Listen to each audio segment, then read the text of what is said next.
Next Level Sports welcomes you to the following presentation of the Simulation Football League.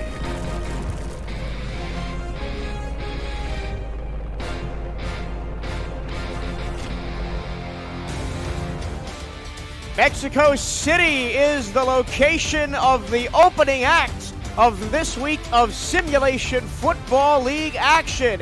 It's the Mexico City Aztecs and the Houston Hyenas, and eventually all roads will lead to the Simulation Football League playoffs for Season 18. But right now, it's Estadio Azteca as these two longtime division rivals renew one of the longest standing matchups in SFL history. Hello and a very warm welcome. My name is Michael Trevino. Welcome to the show. I'm joined today by Stephen Hacker in the booth. We have got statistics support from Jack Hollendorf and Hattori Hanzo. And of course, you heard from Cameron Irvine and Mike St. Green in the studio. Stephen, great to be on the call with you again. This is a very interesting matchup with huge playoff implications. Absolutely. Both of these teams coming in at 5-4, trying to climb their way into playoff contention in the South Division. It is an interesting matchup, Michael. You know, these teams have met a total of 15 times, and Houston actually has the edge right now, 8-7. Most of their wins come at home, and so that's a very difficult matchup here for Houston coming into Estadio Azteca, where the Aztecs have won 5 out of 7 games. So if Houston wants to maintain that one-game lead that they have all-time in this matchup, they're going to have a tough task on the road. They have a great rookie running back in Brad Jones that's going to carry the load for them tonight, Michael. And if he can get going early in this ball game, I think they can give Mexico City a run for their money. This is a very home-dominant series. Home teams have won 73% of the games played between these two. Black, white, black for the visiting Houston Hyenas. Red, green, white. Christmas time in the middle of April for the hometown Mexico City Aztecs. They'll have some decent field position to start as up past the 25, close to the 30, the ball is returned. Here's the Mexico City starting offense. The Hall of Famer, the Bronze Bomber, Matt Wilson is the quarterback.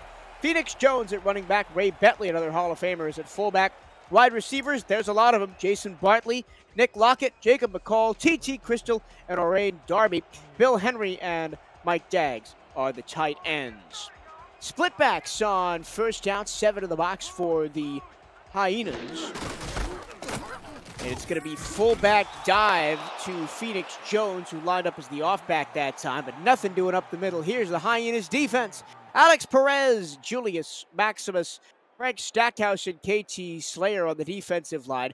KT Horrell is the linebacker, along with David Horrell and Zed Markov. Marco Swift, Kai Cash, Dedrick Law, and Mike Jones are the corners. Brady Clark and MVP frontrunner Josh Rowe, who leads the league in interceptions, are the safety. Short pass off the hands of Phoenix Jones, and Mexico City will face a third down and long. Yeah, good coverage there by the linebacker David Horrell, stepping up, making a hit on the receiver as he was trying to make a play. Great timing by the linebacker, good anticipation.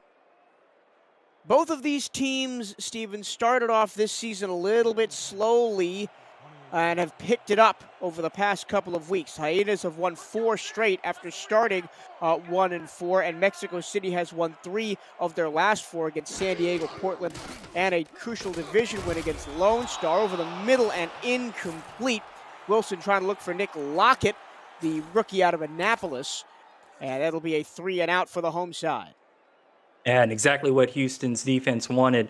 They came out and really stood strong, quick 3-and-outs, and good defensive stand. I think Dedrick Law was the cornerback in on that last play, the Week 9 signing, the rookie for Mexico City, 6'4", 215 pounds. Big corner out there playing the nickel spot for the Aztecs.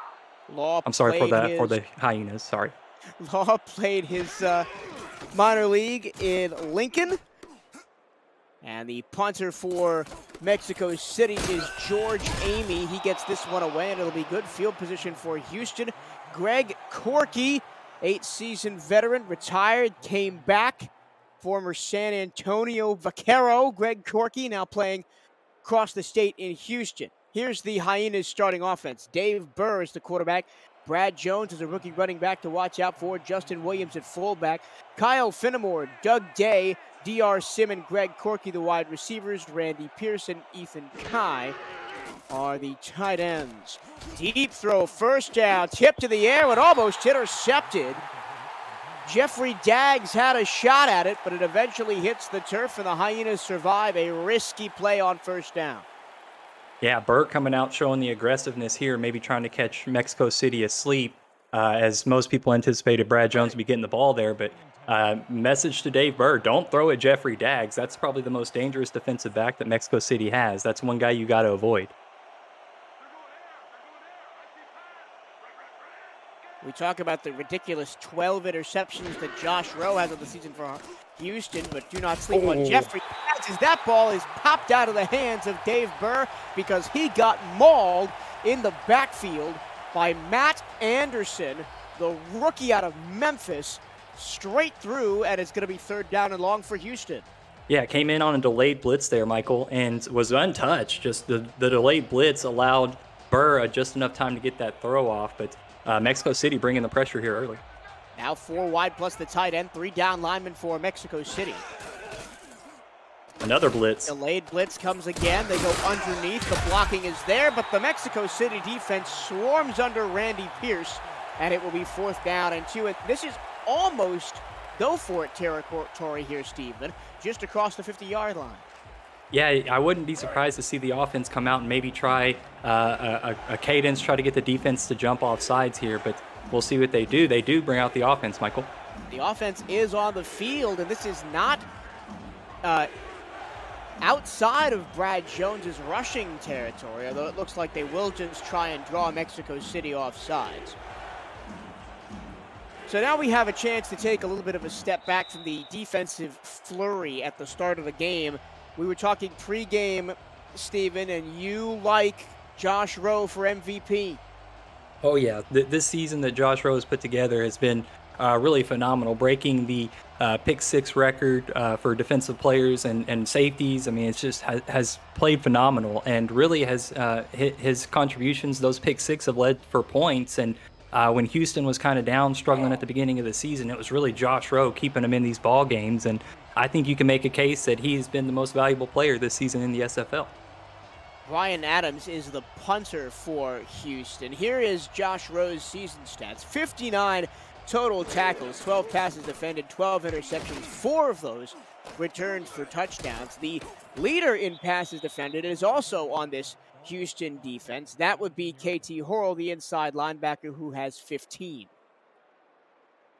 Yeah, really has stepped up in a big way for them as they've tried to get things going with the rookie running back and their second season quarterback. So they struggled a little bit, but Josh Rowe's performance has really been great. I think if you want to have one knock on him, it's the tackles, but everything else is game changing. The offense has come to life over the past couple of weeks for Houston. Over the middle from Wilson into traffic and incomplete. Looking for Bartley. Hyenas average 30.3 points per game. That's good for 6th in the league. Mexico City 31.1. That's good for 5th. So we should be seeing a fairly even game today, just based on the numbers. And that was Josh Rowe that delivered that hit to knock that ball loose on that last play. We're talking about him, and there he is, showing up, making a play. That won't show up on the stat sheet, but very impactful. There's the first rush of the game for Phoenix Jones. He gets nowhere, and it's another 3rd down and 10. Looking at the offensive numbers for both teams, I kind of thought we would have a run versus pass matchup with Brad Jones being the bell cow for Houston and Matt Wilson putting in the air for the Aztecs, but it's the defenses who've come to play early on in this first quarter. And I think some of that could just be that these offenses are trying to test the waters. They want to see what these defenses are doing and try to adjust accordingly. Pump fake from Wilson, and that is why he is a Hall of Famer. That was a dart to Nick Lockett for the first down of the ball game. And a great throw from the lefty. Just waited in the pocket for the route to develop and had the tightest window to throw it in, just right over the top of Dedrick Law and right ahead of of Brady Clark, and so veteran throw, MVP type throw from the Hall of Fame. Heavy set this time. Everybody out there on the line. Got two tight ends out there as well. I formation behind Matt Wilson. They're going to give it off to Phoenix Jones. Phoenix Jones now in his 5th SFL season. It seems like just yesterday, Ray Bentley, the Hall of Famer, former MVP, Season 9 champion, who is now the fullback for Mexico City, he announced his retirement, and the league was abuzz of who was going to replace him, and it ended up being Phoenix Jones. And he has done a valiant job over his 5 league seasons. This time it is going to be Bentley, but he is wrapped up and dropped in a 3rd and 8 coming up. Yeah, and Jones, Phoenix is really steady as she goes as far as running backs. I mean, the touchdowns are really down this season. I know that, you expect big rushing touchdown performances from the Mexico City rushing attack, but, only 5 on this season, but still really, really solid averages when you get them the ball. Their offense really does move better when Phoenix Jones is effective. Another 3rd down and long. Wilson going to load up again, and that's a back shoulder throw, and it is complete to Jacob McCall, and that is just pure arm strength from Matt Wilson. Yeah, and the lefty having to throw across his body there to the right side of the field, but doesn't take away from any of the arm strength at all. Perfect throw on the money on that corner route. He threw the ball right over the head of Kai Cash, who's no slouch himself defensively. 6 passes defended, 51 total tackles on the season. Up the middle, that's some of the classic Ray Bentley speed right there as he goes for 6. Yeah, plodding through the middle, loves the contact, and I think the misdirection there could have went, the movement of the fullback or of the halfback maybe averted some of the attention off of the fullback, and that's why Bentley was able to get so many yards on that 1st down carry. 2 first downs on this drive for Mexico City, both long passes by Matt Wilson to get them out of 3rd and long situations. Now they've got 2nd and medium. Let's see what they can do with it here. They're going to run off tackle to the left, and Phoenix Jones is going to fall forward for a 1st down. And when your fullback is 15 yards downfield with nobody to block, that means you have confused and befuddled the defensive scheme. Absolutely. Josh Rowe had to come over from the opposite side of the field to make that tackle. So Mexico City won in the trenches, won up front in that matchup, and they were able to move the chains because of it. Now on 1st down, Mexico City looking to air it out high. Snap. Wilson steps with the pocket, throws short, connects with Lockett, and that'll just be short over the middle for 5 yards. It might be the battle of the defenses here, although Mexico City has gotten a little bit more to go on this drive, but I wouldn't be surprised with the talent on both of these defenses, especially the secondaries of both of these teams, that we could see a low-scoring contest today. Would not surprise me the least, Michael. Wilson with plenty of protection. He's going to swing it out. That's Ray Bentley again. He has gotten a fair bit of touches in the opening sequence here, and he's only going to gain 1, 3rd down and 3. And I think that's actually a smart game script for Mexico City to keep their fullback involved. If you want to use the rushing attack as much as Mexico City does, you need to have your running back fresh in the red zone. So getting Bentley involved between the 20s is actually a really smart strategy. 39 carries, 132 rushing yards for Bentley coming into the game. And now they sneak the tight end. Mike Daggs out to the far, Jacob McCall was lined up on the right side that time. And he snuck out to the far side and picks up a 1st down. And Mexico City just doing enough here. Again, I think they're just trying to fill out Houston. They're taking a couple of shots, but really they're staying conservative, letting Matt Wilson go through his progressions, make the right read and the right throws. And now here they are, Michael, inside the SFL red zone for the first time today. Ball right on the 15-yard line. They're going to go to that heavy set package again with 2 running backs split behind Wilson. It's going to be Phoenix Jones. Breaks through an arm tackle, then gets crunched by Josh Rowe at the 10-yard line to pick up a 4. And I wonder if Josh Rowe is listening. I challenged the guy to make some tackles, said if you want to be in that MVP race, you got to start making tackles. And here he is. He's got 3 early on in this ball game. But, Phoenix Jones still looking really fresh here inside the red zone. I think all the work that Bentley got to get him here, I think Phoenix Jones is looking to capitalize on. power running game continues for Mexico City, all but 2 in the box for Houston. And Phoenix Jones still falls forward for 2 yards, sets up a 3rd and short. So interesting. It'll be interesting to see where Mexico City goes. I wouldn't be surprised to see their tight end Mike Daggs get involved here. Maybe as a little bit of a misdirection, but we'll see what Ramos Lynn wants to draw up here. Mike Daggs, Mr. Throw it to the tight end himself. But it is going to be Bentley up the middle. First down and goal, and it took a Josh Rowe tackle to deny the MVP, former MVP and Hall of Famer, the end zone. And up front, Mexico City winning in the trenches. Great blocking up front to open up the gaps and give plenty of running room for Ray Bentley to get through the hole. Now 1st and goal from the 3-yard line. So to get down the field, it was all passing from Mexico City, and now that they've tightened up the defense, it's the 2-pronged rushing attack, and it's Bentley again, and this time there is nowhere to go as KT Horrell, the league leader in passes defended, says I can crunch some people too. Yeah, a little too wise to that play that time. Maybe going to the well one too many times. So Mexico City going to have to change something up here, I think, Michael. They go Phoenix Jones moving through. Oh, how close was Phoenix Jones on the 15th play of the drive, just sneaking in, and it was once again KT Horrell with the denial. Big play in the trenches for the linebacker on the inch line, trying to push this one in. We'll see if they attack the middle of the field again, Michael. And they've just gone with the same formation the last 7-8 plays or so and said, Houston, stop us if you can. And the answer is they can't stop Phoenix Jones. Touchdown, Mexico City. And the 1-2 punch of Ray Bentley and Phoenix Jones really is what allowed that drive to continue. Matt Wilson made the throws that he needed to make, but it was really the fullback and running back that were able to lead Mexico City to the 6 points on that drive. Cool. There were some people calling for a Matt Wilson QB sneak there, but I think the safe play was made and let Phoenix Jones score his 6th rushing touchdown of the season.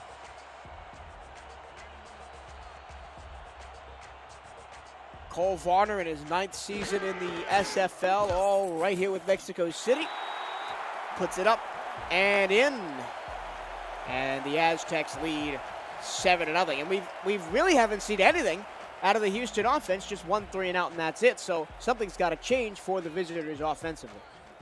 Yeah, I think Burr was maybe a little too shaky there on their opening drive. I would like to see Brad Jones a little more involved, whether that's swing passes or just outright running the ball. I would just like to see them get back to what's really been working for them, which is pound the ball and then take your shots, look for DR Sim down the field whenever the defense commits to the run. They're not going to start with great field position, just to the 19-yard line. If you're new to the SFL, the Simulation Football League combines traditional sports, esports, and a role-playing game into one.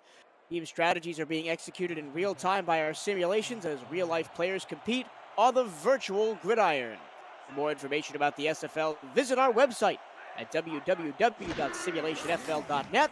We put the fan in fantasy. Going deep, and a pass is complete past the defense. Running free, here's Kyle Fenimore. He breaks a tackle, and Houston says, offense? I'll show you offense. How about one play, 81 yards, and an extra point away from tying the game? And I don't know if you noticed, Michael, but Kyle Fenimore has tape on his shoes. And that shoestring tackle, the diving attempt made by Jeffrey Daggs, I think the tape helped Kyle Fenimore get in the end zone. A huge play for Houston, evens the score pending the extra point, and that's what Houston was hoping for. They're in this ball game on the road, keeping up the matching the energy that Mexico City is putting out. Great play from Dave Burr and Kyle Fenimore. 15th touchdown pass of the season for Dave Burr, and the 4th receiving touchdown for Kyle Fenimore. Mostly the deep threat is DR Sim, as you mentioned. He has a 20.8 yards per catch, which is 2nd in the SFL, and leads the team with 8 touchdowns. Sonny J, the Houston kicker, puts the ball up and good, and we have a tie ball game south of the border with 1:45 to go in the first. Well, just when you thought this was going to be a grinded-out game of long drives like the 7-minute one that Mexico City had to score their touchdown, Houston says, no, we're going to score in 15 seconds. Yeah, and it's so interesting. The Houston does have that capability. I mean, they've been putting up 40 points the last couple of weeks in this 4-game winning streak that they've been putting on. So they're not prone to they're not afraid to take the deep shot, and they just took one there, and it paid dividends for them. They tied the ball game up. Mexico City, I think, is going to want to continue to do exactly what they did on their last drive. Is 1-2 punch, eat up the clock as much as possible, control the time of possession, and then let your defense come out and hope that Houston's not going to keep continuing to land those big strikes. You're going to hopefully get them on some 3 and out. So I think Mexico City is just going to stay tried and true here on this drive, Michael. Houston has scored 40+ in 3 of the last 4 games. Here's a play action fake and nothing doing there, as I believe David Horrell came up to deny that pass. But they scored 48 against London, 48 against Portland, and 43 against San Diego. The only game they didn't score 40+ in a win this season was the victory over Los Angeles. They won that game 29-22, because in the victory in week 3 against Queen City, they scored 47. So they can put up the heat. And looks like a little bit of trickeration trying to get Bentley free underneath. Doesn't work, as it's a second straight tackle for Horrell. Yeah, that time the play didn't work. The defense wised up. They saw it once, and they made the proper adjustments there on that one. It's a good misdirection, though. I think I like the look because, you really force the defense to commit on who's going to get the ball, and that time they committed to the right one. Now we have 3rd and long. Wilson passed Mexico City out of trouble twice on their scoring drive from similar scenarios. He pump fakes, he goes across the middle, and it's almost intercepted in and out of the hands of Mike Jones. It'll be a 3 and out for the Aztecs. Mike Jones with a nice play on 3rd down. It's going to force Mexico City into a punt. And, Houston now has to feel like the momentum is on their side with the great defensive stand. Michael, it wouldn't surprise me if they send the pressure here and try to get a block. And with the position on the field, I wouldn't doubt it. George Amy on for his 2nd punt of the day. Heels on his own 10-yard line. And they don't bring the pressure. Trying to play field position game. It's a booming punt by Amy all the way to the 35. And out to the 40 goes the return by Corky. So now Houston a chance to take the lead. And we have had less than 2 minutes played since Mexico City took the lead. And Houston has a chance to end the first quarter on top with 57 seconds to go. 1st and 10. From 40 yards. Still haven't seen rookie running back Brad Jones yet. He dots the offset I. Burr pressured immediately. Down he goes. A penalty flag does fly. I think they're going to get the offense for an ineligible receiver. We'll see. I didn't see any face mask or any holding on the offensive line. I think it's going to be, ineligible receiver downfield, Michael. Well, it's not going to be a sack, but if it was, Juan Perez, the defensive tackle for Mexico City, would have gotten credit for it. And that's just those kind of mental mistakes you see with the penalty that you just can't afford in a game that could very well decide if one of these teams is going to be going to the playoffs and one of these teams is going to sit home come the end of the season. 1st and 15.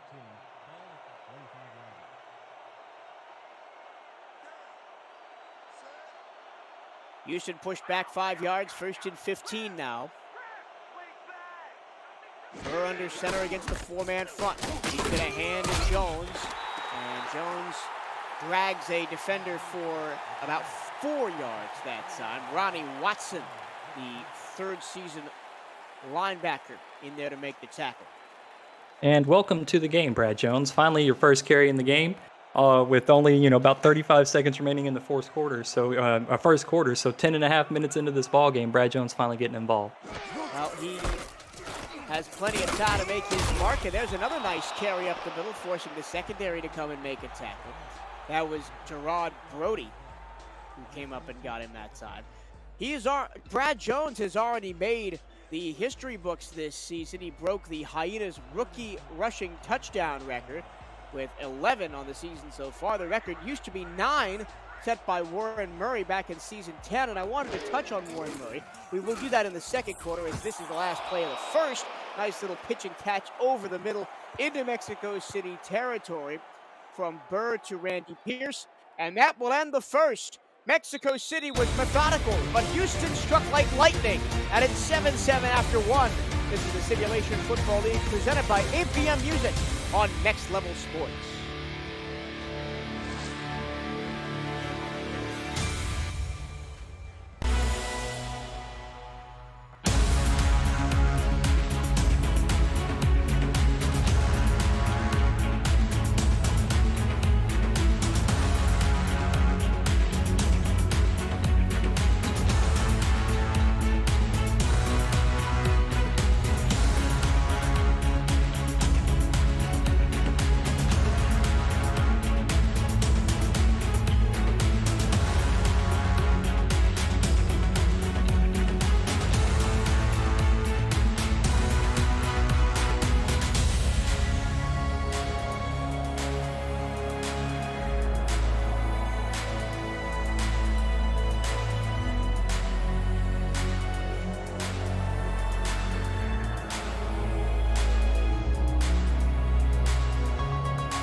Welcome back to Estadio Azteca in Mexico City, Mexico. The hometown Aztecs and the Houston Hyenas tied at 7, playing for their playoff lives in this South Division. My name is Michael Toretto. Stephen Hacker's the other voice you're hearing on commentary.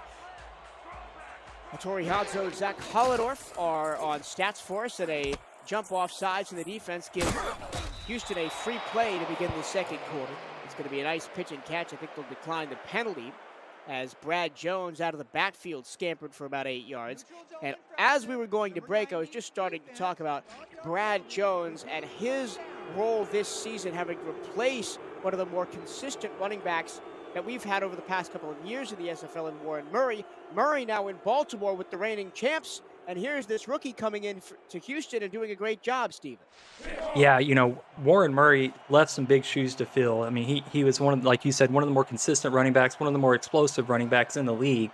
And Houston had to bring in a rookie running back, and Brad Jones has stepped up tremendously. As you heard, before we broke for the quarter, set the record in Houston for rushing touchdowns for a rookie back. So filling in admirably. But Warren Murray going to the champs has had a pretty good little season.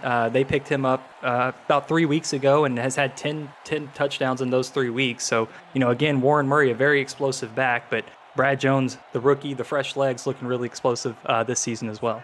Yeah, you give the undefeated reigning champs a weapon like that, and they're going to use it. That's a pitch, and you see why that the pitch is not really run much in the SFL, because that's a big loss of yardage that time.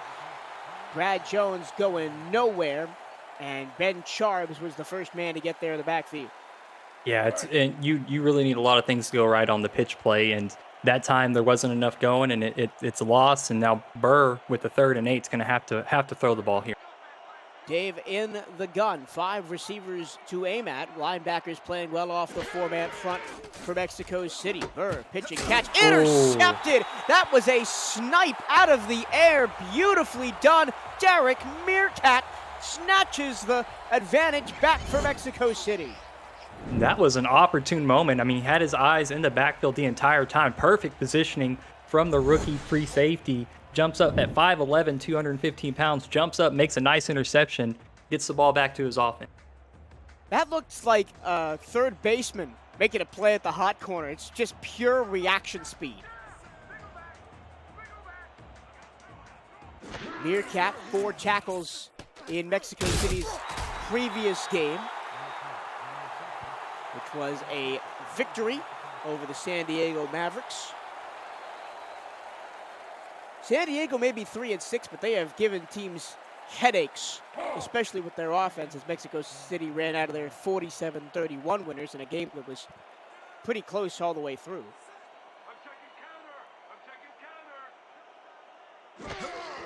Offset eye on 2nd and 4. That's where you want that misdirection, and that's some prime Ray Bentley muscle, just throwing defenders to the ground. Yeah, it took down 2 defenders on his way for the first down marker, but you know, Josh Rowe coming over, making another tackle, slowly building on that tackle count in this ballgame. He heard us talking before the game, like, hey, he's got to get more tackles, he's got to get in there more. He's a strong safety. He has been very much involved. No interceptions yet for him so far today. There's Bill Henry. First time Mexico City's gone to a tight end today, and it's the number 2 tight end making the big play, 11 yards and a first down. Yeah, Henry coming into this ball game has 17 receptions, 168 yards, averaging a first down per reception, 9.9 yards, has 4 touchdowns on the season as well, but a consistent target for this Aztecs offense, and as you saw there, picked up another first down. And it's a target that a lot of defenses don't really prepare for because you've got the big tight end threat and Mike Dags. There's Ray Bentley again. Bentley went to Ramos Lynn, the head coach, and said, I'm running back, kid. Deal with it. Yeah, and I think, you know, a lot of that's due to the fact that Bentley's been making some public appearances on some of the broadcasts with us recently. So I think he's having a little bit of a diva moment here, calling for the ball, using his veteran status to get those carries in this ball game. It's working out so far on this drive. 2nd and 4. He gets the ball again, and he just dragged down, had 3 defenders on him. Chief among those, Frank Stackhouse, the defensive tackle, and it'll set up 3rd down and 1. If Houston can get a stand here, it sets up for a very difficult Cole Varner field goal. That'd be almost a 50-yarder. So Houston, if they can somehow come up with a big stop here, will set up a tough field goal for Mexico City. Varner does have that in his wheelhouse. They're going to go to Bentley again, Great and stop. he's half a yard short. That was a total team effort, but KT Slayer is going to get credit for the tackle. That's what Houston needs. If they're going to come out and they want to be aggressive and take the big shots, they need to hold Mexico City on these drives to 3 points, because Mexico City's defense is going to hold, you know, when you try to go explosive and out for the big plays, you're going to have some 3 and outs. You're going to have some dud drives. So Mexico City's defense can definitely play to that. But, you know, Houston has to play good defense too, and they've done well in this first half, Michael. 49-yarder from Cole Varner. Cool as the other side of the pillow. He is Mr. Consistent over a 9-season career. This season now 18 of 21. And it gives Mexico City the lead of the ball game. Have you checked out video content produced by our community lately? Catch the Sim Pod every week, SFL Crunch Time and Road to Glory every Wednesday night, SFL Nights with AJ Stryker on Thursdays, Say It With Your Chest airs Fridays, and NETMA can be seen all week long at 7 p.m. Eastern Time. Every week, the live show schedule can be accessed through our Discord server at the top of the channel listing. Just look for the Events tab. 6:19 to go. Mexico City takes a 10-7 lead. Steven, it's been up and down for Houston's offense today. They've showed flashes like with the big play with a couple of Brad Jones runs, but other than that, not really inspiring. Yeah, they really got to find some consistencies and find a way to have a prolonged drive and not just rely on the big plays. They got to find ways to convert first downs and keep the ball in their hands for a considerable time. Give their defense a break, you know? Jones, time to throw, and that's a back shoulder throw that is caught out near midfield by Kyle Finnemore. He had the long touchdown grab. That takes him to 100 yards even on the day. Yeah, and the big playability, it's kind of flip sides of the field. It's Burr seems to be favoring Fenimore early in this ball game, which, two dangerous weapons on the outside for Houston. Can't blame them. Obviously 2 receptions for 50 yards, they're getting the result that they're looking for.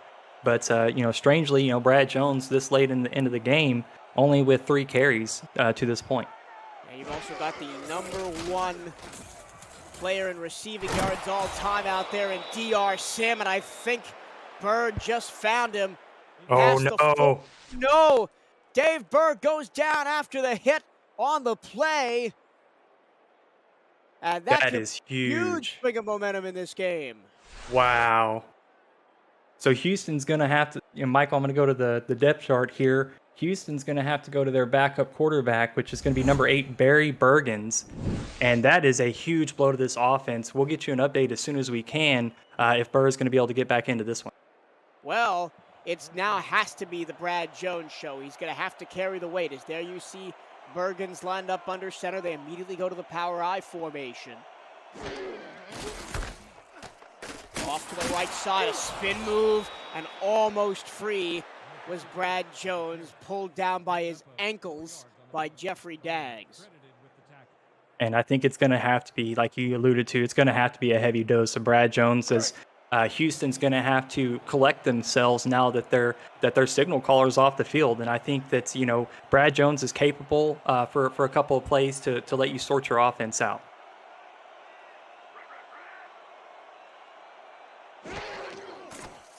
Bergens just going to loft it up to Jones. Oh, with a spin move and a block. 3 spins. Oh, wow. It's Brad Jones, the whirling dervish. First down, Houston near the 20. And I would continue to feed him. That's what you're needing. That was a safe play. You got the blockers there on the outside, and then the explosiveness of Brad Jones making the extra yards, getting the yards after catch, and making a couple of guys miss. Fantastic effort. That almost reminded me of a BDG Hollywood play a couple of seasons ago that was featured on the pregame intro last season with the 3 spins, and he just raced down the sideline after making everybody miss. And Jones has that kind of talent, even though he's only a rookie. Bergen, plenty of time to stand in the pocket, finds DR Sim, but only for 3 yards. And that's great route running from the veteran DR Sim. Quarterback made a throw, and the receiver immediately adjusted, came back to the ball, didn't get as much out of that one as he could have, but in an effort to help out the quarterback, came down, made a great throw, a great adjustment on the route by DR Sim. 2nd and 7. I think the point is for Houston, you want to get to as many 3rd and 2nd and manageables as possible.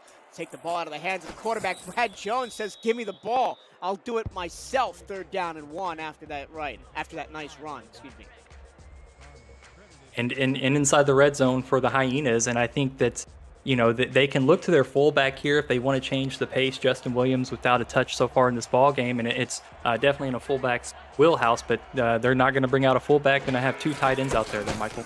And they go right up the middle. They don't run towards the tight ends, and they pay the price. Ronnie Watson and Matt Anderson combined to make this stop, and it's 4th and 1. And I think it's got to be special teams unit. Yeah, going to see Sonny J there, and Houston finally was able to kind of string some things together. Unfortunately, your quarterback, Dave Burr, goes down, but, I think that they needed some of that.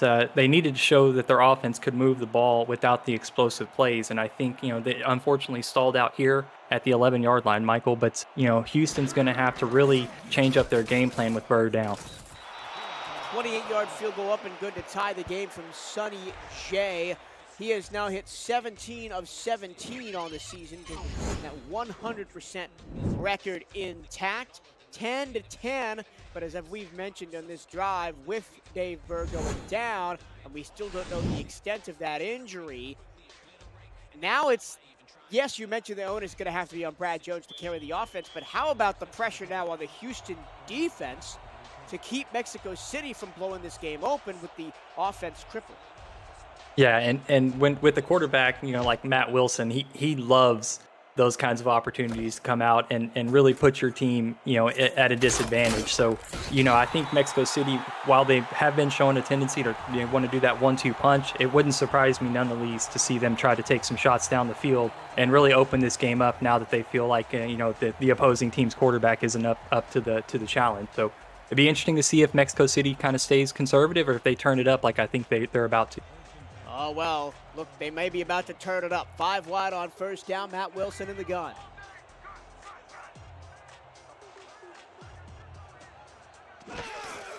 Wilson takes the bell tie, snap surveys. Oh, boy. The left-hand side, under throws it, and it's intercepted. Houston is going to be the beneficiary of an underthrow, and it's Marco Swift that takes the ball away after a one-play possession for the Aztecs.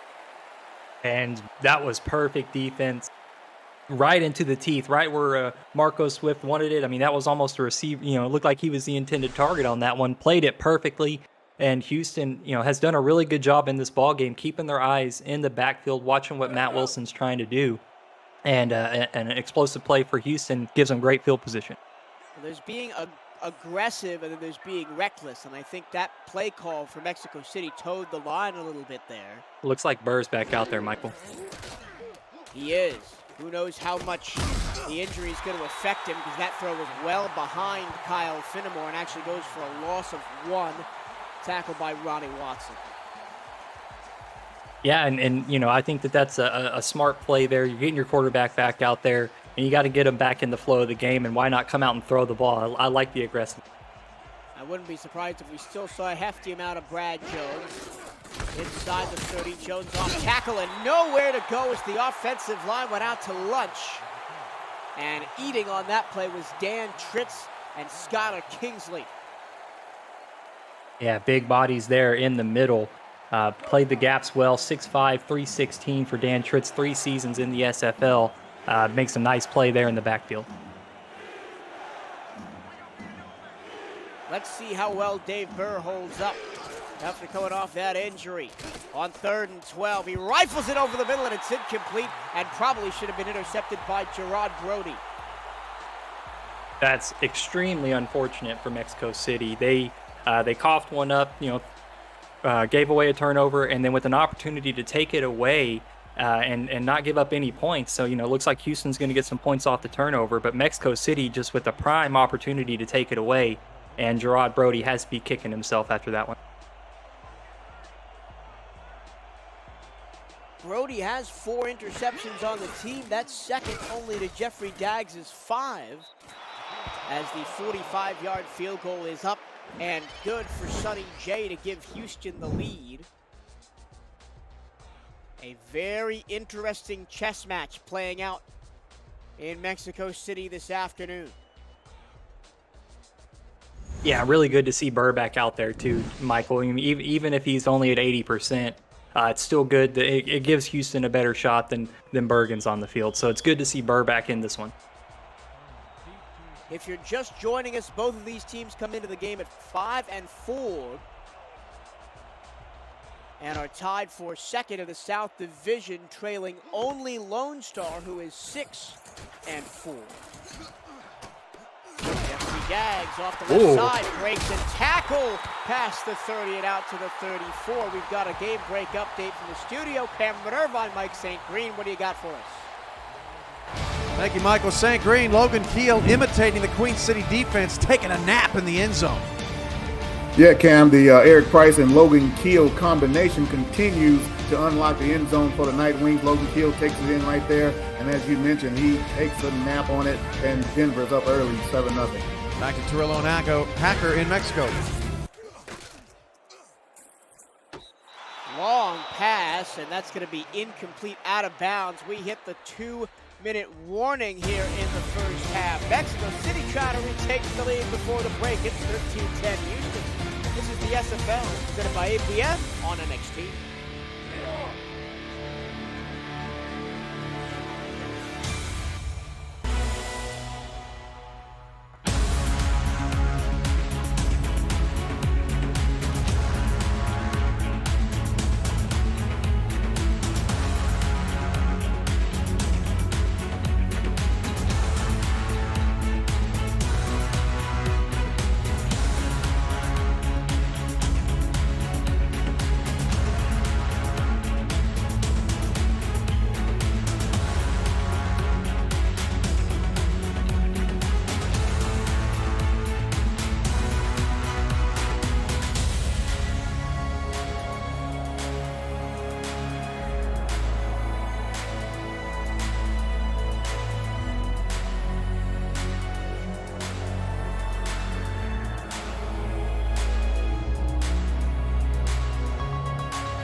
2 minutes to go, second quarter. I'm Michael Trevino. Stephen Hacker's alongside me from Estadio Azteca in Mexico City as the Aztecs face the Houston Hyenas. Here's Felix Jones, who was mostly reduced to blocker for Ray Bentley on that last drive. And despite being the beneficiary of the 1-yard touchdown run, it's been a quiet day for Phoenix so far. Yeah, really the 1-2 punch, it's been about a 50-50 split between these running backs, and the averages, average yards per carries has been pretty low. And if Mexico City is going to want to use that 1-2 punch, they got to do it on first and second down, because now you're in a 3rd and 7 and up against the wall a little bit. Last time Mexico City was in that formation, Matt Wilson threw an interception. This time he keeps it clean to TT Crystal across the middle on a crossing pattern, but it's going to be short of the sticks, 4th down and 2. Yep, and going to give the ball right back to Houston with, they'll end up with, it depends on how long Mexico City holds the ball here on special teams, but, Houston's going to get it back with, probably about 40 seconds, 50 seconds, and plenty of time with 2 timeouts to try to get some points on the board to end the half. We were talking during the break season, Stephen, outside that 15-play, 7-minute drive for the touchdown, Mexico City's offense has really been behind the 8 ball in this game. They had their long field goal on a drive that mostly was Ray Bentley pushed, and then he ran out of gas. So Houston really, despite the injury and the removal of their starting quarterback for a drive and a half, have been in the driver's seat. Yeah, and a lot of that's been the big plays. Mexico City has really given up a lot of big plays, and Houston, again, taking a deep shot, Michael. Yeah, the corner slept on the deep corner route, and that is complete to Kyle Finnemore. He has been the recipient of a lot of those deep passes. Yeah, and it's really been specifically, Michael, that right sideline. I think Houston wanted to target that side of the field specifically because, they've moved DR Sim over to that side of the field and really run that corner route with pretty much everybody, and it's had tremendous success up to this point. Well, we've got a challenge to see if Finnemore was in bounds. Looked like he was in the moment. Let's see what the replay says. Oh, yeah, he's well in bounds. I felt like that left foot was in bounds to have possession. Good. I think it was good, smart to get the challenge out of the way here. Oh. So, yeah, it stands on the field. So I think it was smart to go ahead and get that challenge in to make sure you got it right. But great catch there on the sideline. Like I said, left foot was down, had possession as he was moving towards the sideline. Good catch by Finnemore. Coming up on the 8 p.m. Music Halftime Report, Cameron Irvine and Mike St. Green update you on the playoff picture with just 3 weeks to go in the regular season, plus an update on the action going on in New York between the Denver Nightwings and Queen City Corsairs. Part of our bonus coverage today here on Next Level Sports. It's all coming up on the 8 p.m. Music Halftime Report. One thing Mexico City hasn't done yet is turn Houston over as another chance goes begging there for Matt Anderson. Yeah, and that was a shorter route there on that right sideline that time, 5 to 7 yards deep. So the linebacker was actually there in good coverage, but the corner route, if they had gone that 10 to 15 yards and hit that corner, it was still there. Mexico City really showing a vulnerability there in this ballgame. Watch the top of the screen. That's Finnemore one-on-one, and backing up on a free play is Dave Burr, and he still finds the receiver. And now the coaching staff from Houston has an interesting choice to make. That was about an 8-yard gain, but I think they're going to revert to a 1st and 5. They'll take the penalty here. Oh, no, they don't. They take the 8. Nice. That was Tyler Simeon, the backup tight end, on a deep crossing pattern, coming back to make the play for his quarterback. And if you had any questions that if Dave Burr was still injured after going out of the game for a bit, he's fine.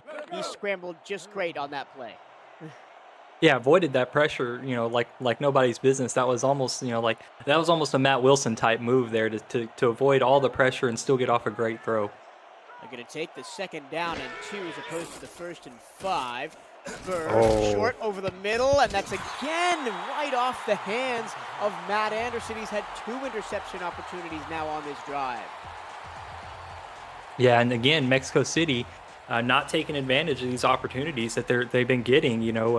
when when Houston's taking these big aggressive plays, taking these chances down the field, and they're hitting on most of them, your defense has to take away those opportunities when they get the chance. And Mexico City so far 0 for 2. Well, the Aztecs are going to get the ball back with a full complement of timeouts and 18 seconds left. They got to go the length of the field, essentially, as the fair catch was called for by Jeffrey Daggs. A very cagey first half winding down here in the opening game of the week. First and 10. And this strike could come from anywhere, really. I mean, I think, Daggs is probably the most consistent target, but, Wilson can find any receiver anywhere. So, I mean, it could be anybody to get the strike here. Wilson's going to go short and miss everybody. He was behind Jacob McCall, who looked like the pass was intended for him. 15 seconds left, and really the only thing you want to do if you're Mexico City is just not turn the ball over. Yeah, especially with where you are on the field, Michael. On your own 14-yard line, if you underthrow a ball and a defensive back has room in front of him, has green grass in front of him, it's very unlikely that anybody catches it. So you don't want to turn the ball over for sure. Free play for Wilson and company. They're going to go to the far side. That's Bill Henry making his second catch of the game. And now with the same dilemma that Houston had on the previous drive. Do you take 8 yards or do you take a 1st and 5? Or I guess this would be 2nd and 5. And they're going to decline it and take a 3rd and 2. And so we'll see how this works out, because the last time they went with the short yardage and it didn't quite pan out the way I think that they anticipated. Again, you get that extra down by accepting the penalty. So we'll see if Mexico City is able to capitalize on that in a way that Houston was.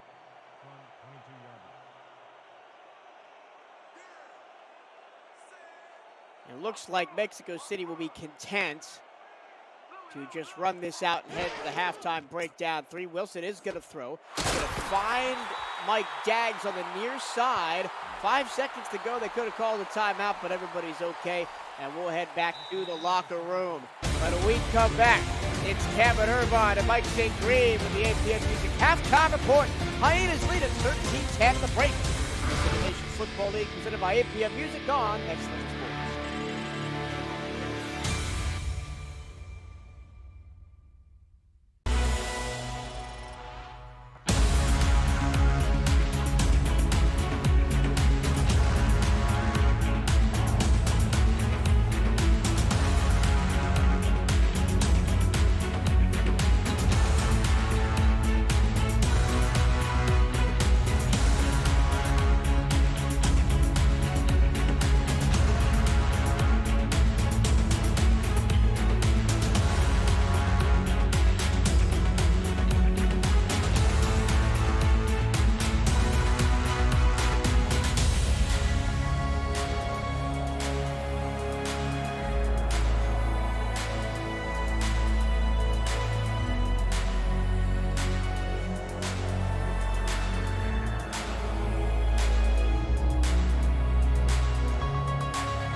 Welcome to the APM Music Halftime Report along with Mike St. Green. I'm Cameron Irvine. Houston has a 13-10 lead at the half. Dave Burr went out with an injury, Mike, but Houston recovered. Burr returned, made a couple of good throws, and the Hyenas holding their own here on the road against a very tough rival. Yeah, Cam, I was really happy to see Dave Burr make it back onto the field. I mean, injuries are part of the game, of course, but you don't want to see a game like this decided, especially with the quarterback of all people, one of the most important players on the team going out in a game like this. So happy to see him back. He did make a couple of throws. We're going to see how he looks in the second half and see if this injury is going to affect him at all. Mexico City got the touchdown on their 16-play 84-yard drive, but otherwise in this first half didn't do too much. Are you a little surprised at that? Houston's defense, though, pretty impressive unit. In a way, I'm not surprised at Cam, because you can clearly see the game plan that Mexico City came in with. As we mentioned in the pregame, Houston has averaged 42 points a game over the last 4 during this winning streak. So Mexico City clearly came into this game wanting to control the clock, keep Houston on their heels defensively, and try to pound the ball at them that way. And it did work on that one long drive of 16 plays, I believe it was, that was capped off by Phoenix Jones' touchdown run. But other than that, Houston has really held their own defensively, and we saw why that Mexico employed that strategy with the right after the 16-play drive, a one-play, 81-yard touchdown pass to Kyle Fenimore, and they have cashed in off of a couple of turnovers with the couple of Sonny J field goals. But Houston, they want to keep the main guy that pulls the trigger, Dave Burr, in that game, and and give them a chance to put up some big points. Mexico City's trying to catch Lone Star, as is Houston, at the top of the South Division. Here's your updated playoff standings. In the SFL, you can see there's 6 teams entering the week with 4 losses. Lone Star and Sioux Falls have a bye, so it remains to be seen who's going to catch them between Florida, Charleston, Houston, Mexico City, 3 of those 4 teams in action here on NXT today. What jumps out at you when you first see these standings, Mike? Yeah, one of the late games that's coming up, right? Florida against Atlanta. Atlanta's not pictured here, but Florida, they definitely are. That's going to be a huge game as far as playoff positioning is concerned, especially considering Florida's right there at number 11. Atlanta's not pictured, but they are 4-5, if I'm not mistaken, at this time. So That's going to be a huge game to see who's going to get into that top 12 and can make some noise in the playoffs, Cam. Atlanta was shocked by Carolina last week and sort of got them taking a tumble. Tulsa's another team that's taking a tumble at 5-5. They're right now on the outside looking in because they're common opponents with London. It's not even close. Those Eastern Conference or Eastern Division teams taking a tumble has helped Louisiana get put in a position where they can clinch the East Division tomorrow against the Jacksonville Kings. And you look at that top 6, Mike, top 7 even, 5 of the 7 teams in the top 7 did not make the playoffs last season. Yeah, that's incredible, Cam, and that really shows you the parity of the SFL. And as you mentioned, 5 of those 7, Louisiana, Jacksonville, D.C., Sioux Falls, Lone Star, all of these teams, they are basically, historically, other than DC, since they've come back into the league the past couple seasons, historically they've been always right there in the playoff hunt and in the playoff picture. Jacksonville last season was a huge outlier for them. So I think 8 seasons in a row they had made the playoffs up until last season, but last season was a season of adjustments for them, and they've seemed to have definitely adjusted well this season, and now they're right there being the Jacksonville Kings that we're typically known to seeing.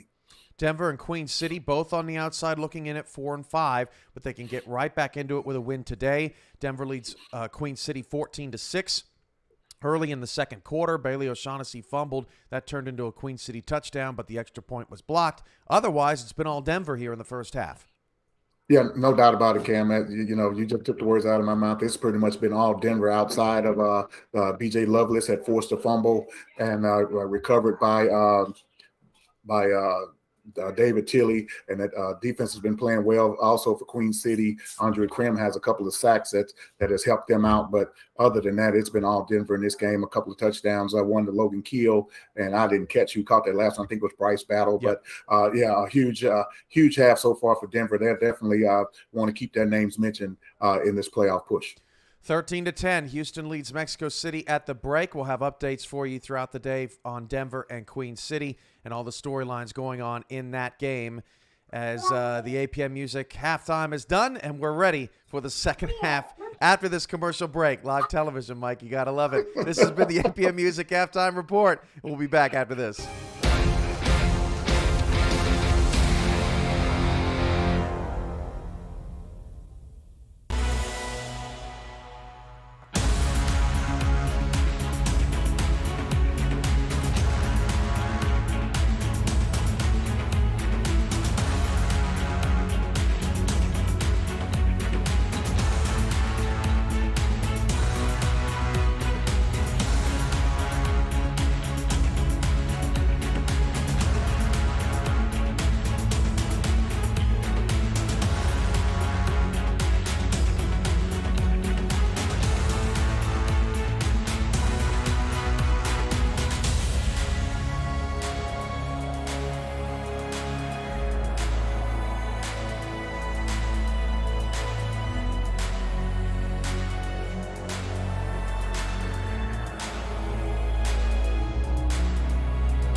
Back at Estadio Azteca in Mexico City. My name is Michael Torillo. Stephen Hacker is alongside me. Tori Hanso, Zach Halladorf on stats. You just heard from Cameron Irvine and Mike St. Reed in the studio. Stephen, the first quarter was very explosive with both offenses working like a charm. The second quarter, more of a defensive cage match as the offenses struggled to maintain that momentum. We've seen a little bit of everybody, or of everything rather, in this first half. The second half is on tap, and Houston starts with the ball. Yeah, and it'll be interesting to see how these teams, what adjustments they made in the tunnels there in the locker room. I think, Houston could look to benefit from some more Brad Jones. Only 7 rushing attempts in the first half. 10 total touches, had 3 receptions, but I think that they could benefit from getting Brad Jones more involved. It's gonna be Burr. It's gonna bouncing around. Careful. It's caught. Did he catch that? That is nuts. Looks like DR Sim, you are ridiculous. Yeah, and plenty of opportunities for anybody to make a play. Dave Burr really put it into no man's land, and everybody had an opportunity at it. But of course, the best hands on the field, DR Sim, able to walk away with that one. 17,398 receiving yards in his legendary career, but those 8 might just be the most ridiculous of his career. As he's made quite a few of those kinds of plays, but yeah, you could add that one to the highlight reel. As Brad Jones powers forward for a first down. You heard the desk talk about it at halftime. This is an important game for playoff standings. Both of these teams chasing Lone Star. They're a half game back in the division of the Glory. Jones breaking the tackle, spinning out of a second one that is put down by Dexter Jackson. And that play should have been stopped for no gain, but that was all Brad Jones in his second effort. Mexico City was prepared for that, but the cornerback missed the tackle there at the line of scrimmage, and Jones was able to scamper for 6 more because of the missed tackle. Now, what's interesting is that Mexico City beat Lone Star in Week 6, 31-28. And Houston has Dave Burr has no one to throw to, and Dan Tritz says, thank you very much, I'll take that sack. And one more to go. And really having to work for that. I mean, went all the way around the right side of the offensive line, worked his way around the tackle, and then circled back and crashed down on Dave Burr. I mean, Burr's got to get rid of that. The internal timer's got to go off, and you got to recognize the pressure's coming. Great effort from Tripp. The second part of my point, as Dave Burr's pass into traffic goes incomplete, would be fourth down, is that Houston lost to Fort Worth 20-16. So, if Mexico City wins, they take first place in the division because they'd both be 6-4, and Mexico City has the tiebreaker. If Houston wins today, they'd still be second in the division because Lone Star would have the tiebreaker. They would need Lone Star to falter again before the Hyenas could take the top spot. Mexico City gets the ball at their own 30-yard line for the first time in this half. And the main focus for the Aztecs is going to be limiting offensive miscues, especially turnovers. Yeah, they really need to limit their volatility. You know, they got to protect the ball, and then they really got to finish out drives. You know, they can't settle for field goals. If they want to play the time of possession game, they really need to punch it in and get the 6 points at the end of the drive. Short catch in stride made by Phoenix Jones out of the backfield. And we've seen that play a fair bit in the last two seasons, Steve. And you're high up in the Fort Worth Toros organization, so maybe you can give me a bit of X's and O's on this. Why all of a sudden is throwing to the backs over the middle become popular as opposed to flaring them out wide on bubble screens? Well, I think sometimes it's just a matter of what your scouting department sees. If they feel like the outside, you know, the sidelines are weak, then they attack with swing passes. If they feel like, you know, they're able to make plays over the middle, then you attack the middle that way. And a big part of that teams that started using their running backs is that, you know, that we have a cap, you know, we have a salary cap, and some of these running backs have just gotten so good that you know, their attributes when they put on that catch. They can start making those plays. Catch, run route, and aggressiveness will allow your running back to be a dual threat back, and some teams employ that, some teams don't. Bentley carries the ball for the first time in the second half, immediately gets tackled for a gain of only one.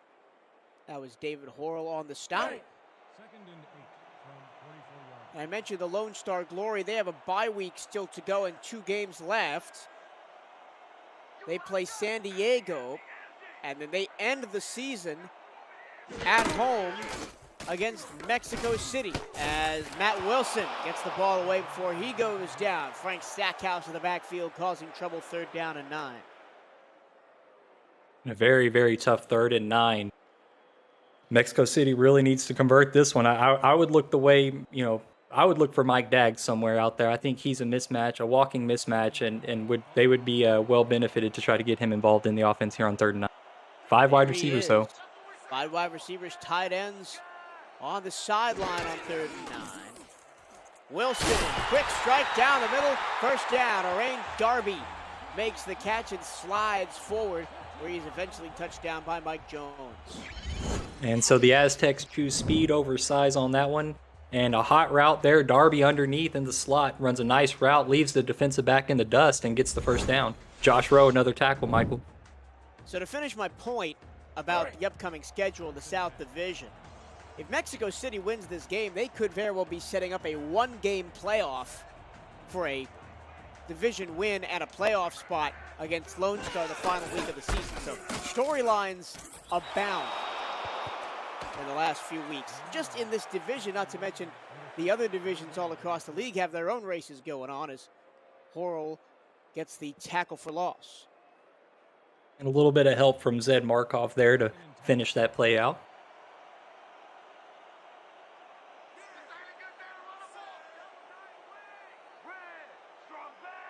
Everybody in the box on this play, Michael. They're ready for the run. Yeah. Houston, and that's the kind of play where you sneak the tight end outside and just toss it to him, but That time they run right into it, pick up only 2, 3rd down and 9 for the second straight set of downs. Yeah, I think Mexico City was just looking to put a helmet on a helmet there and try to win their matchup, but unfortunately the mismatch in the box allowed Houston to stop that, play for minimal gain. And now you've got 5 wide again. Wilson, the bell tie snap, lays nice it throw. out there, and it's caught by Jason Bartley, who had a step on Marco Swift, who, remember, had the interception earlier in the ball game on a very similar play. Yeah, Swift was a little late to turn his hips on that play. Bartley got about 5 yards too deep on him before Swift reacted, and that allowed a nice window for Matt Wilson to take advantage of there on the left sideline. And this is a very reminiscent drive of the Mexico City touchdown drive in the first quarter, with Matt Wilson converting it on a couple 3rd and longs, and this time he goes to the end zone and just past Bartley's fingertips. He's going for the exact same play. 2nd down. Yeah, and Swift actually had the right depth on that play, kept Bartley in front of him, and then broke on the ball once it was thrown. And a bit of a missed opportunity. Swift could have had his second interception, but Wilson very fortunate to not turn that one over. Single back. Haven't seen a lot of that from either team today, especially not Mexico City. Dags is lined up in the slot there at the top of the screen. And he gets the ball. To him. He turns the corner. He barrels forward. Touchdown, Mexico City. You called it, Stephen. A venerable Tony Romo up here in the booth. And it's an Aztec lead as throw it to the tight end himself, Mr. Mike Dags scores. Yeah, and a big stiff arm to finish off the play as well. Mike Dags with the grown man move to get the 6 points for the Aztecs.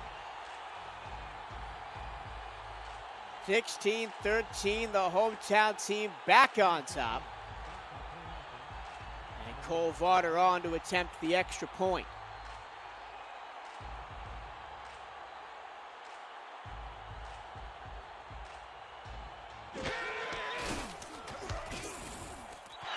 Up and good. And it's a 4-point lead. And that was a very impressive 10-play, 52-yard drive, capped off with the Mike Dags touchdown to give Mexico City the lead. Well, the SFL has a very exciting new partner just announced this week, that the SFL has partnered with Laser to deliver digital SFL player trading cards to its players and viewers starting this postseason exclusively on the SFL's Twitch broadcast. Viewers after 30 minutes will be issued one of 18 trading cards, or you can buy the entire pack through Laser's store and receive the complete set of common, uncommon, rare, and ultra-rare memorabilia. Visit laser.gg and click the Join Alpha button to connect your Twitch account. And now, of all the announcements that have gone on this week, new TV partners, convention coming up, I think the Laser one is the most interesting from a league future perspective. We can talk about that a little bit as the broadcast goes along. Ed Jones goes up the middle. Cameron Irvine has an update for us, and I don't think it's to talk about Laser. Cam? No, but it is to talk about a milestone. Deezer Powell now 10,000 yards in his career, Mike. Yeah, we just saw the great Mike Dags go in with a touchdown, and Deezer Powell, he would have touchdown here in the first half, and a touchdown and a big catch on a touchdown drive here in the third led to the Queen City touchdown that brought it within 21-13. Queen City making it a ball game. Congrats to a vet, Deezer Powell, future Hall of Famer. Back to Michael Turillo and Stephen Hacker in Mexico. And to get that 10,000th yard on a touchdown play, that's very rare indeed that happens. Congratulations to Deezer Powell. It's been a pleasure watching and commentating on your progression to the SFL throughout the years. Burr, middle, there's all slants. And all slants is all saints for Houston as they pick up a first down. Greg Corky picks up a catch. Yeah, Corky there working his opponent there and ran a nice route and got the ball. Good recognition from Burr to just quickly get the ball out of his hands as he recognized the defense wasn't prepared for the all-slant. Houston playing from behind for the first time since the first quarter. 5-step drop, blitz comes, Bird gets the ball away, diving grab, out past the 30-yard line, DR Sim, there's the deep threat, right on the money. And the amount of trust that throw took, Burr in the pocket, and the pocket collapsing on him, and just heaves that one out, and Sim, another great display of adjustment on the route, able to dive and make the tremendous reception for the first down. That's why DR Sim is averaging a league second best 20.8 yards per reception. As a 9-yard pickup there for Corky as the wide receivers starting to get a little work now for Houston on this drive. Yeah, Corky coming into this game with 24 receptions, averaging 13.2 yards per catch. No touchdowns, though, yet in the season. And off tackle left. Beautiful block to get free. And Brad Jones is down into the red zone. He'll get to the 11. Yeah, fullback Justin Williams did a great job sealing the edge there and gave Brad Jones plenty of room to run. Went about 10, 15 yards before he was touched, Michael, and that's just a great job blocking up front by the Hyenas. And it's been a safety showcase today between Jeffrey Daggs and Josh Rowe. A lot of tackles between the two of them in this ball game. We're only almost done with the third quarter. And off Another middle, great trying block. to pick his Another way great through, block. and he does! Brad Jones with a little bit of a Houdini act to find the end zone. And Houston has this way of every time Mexico City gets on top, it's an instant response from the Hyenas. And Justin Williams again, low key with the block that sprung that run for Brad Jones. Took out the linebacker. It looked like that was number 54, Dexter Jackson, that got sealed. And a great block. Again, the effort blocking by the Hyenas. Brad Jones is doing everything in his power to pay them dividends. And it turns out for 6 points and a lead for the Hyenas here, Michael. 12th rushing touchdown on the season for Brad Jones, extending the franchise record for rushing touchdowns by a rookie running back to 12. Previous mark was set by Warren Murray with 9 back in season 10. We talked about that earlier on the broadcast. Warren Murray now in Baltimore. So Houston takes a 3-point lead, and back and forth we go. Yeah, and showing Mexico City that they can play a little bit of that game too. If you want to try to grind the ball a little bit, well, we have a weapon in the backfield for us, and it's nice to see Houston try to calm down a little bit. I mean, they were still kind of aggressive throwing the ball, but they really do have a weapon in Brad Jones, and it's nice that they're unleashing him now in the second half. Jeffrey Daggs always looks like he's one broken tackle away from going the distance, but it will just be Mexico City starting on their own 26-yard line. Another game break. What's going on up there in New York? Thanks, Torillo. You got a Brad Jones. I'll raise you a Bailey O'Shaughnessy, Mike. Yeah, Bailey O'Shaughnessy is keeping up with the Joneses, Cam. Here he is, but breaks the line of scrimmage, breaks a couple of tackles, and then he's gone right before half, and he takes it in, and Denver is up 28-13 at the half. It's amazing what Mike St. Green can do unrehearsed. Back to Torillo and Hacker in Mexico. Bailey the Barber. O'Shaughnessy cutting his way through the Queen City defense. And back here, it is second down and 12 after a loss of 2.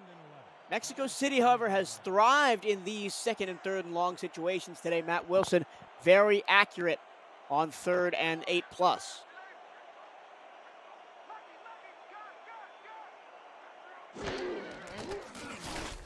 He's going to have to do it again. He's got plenty of time, and he finds the receiver over the middle.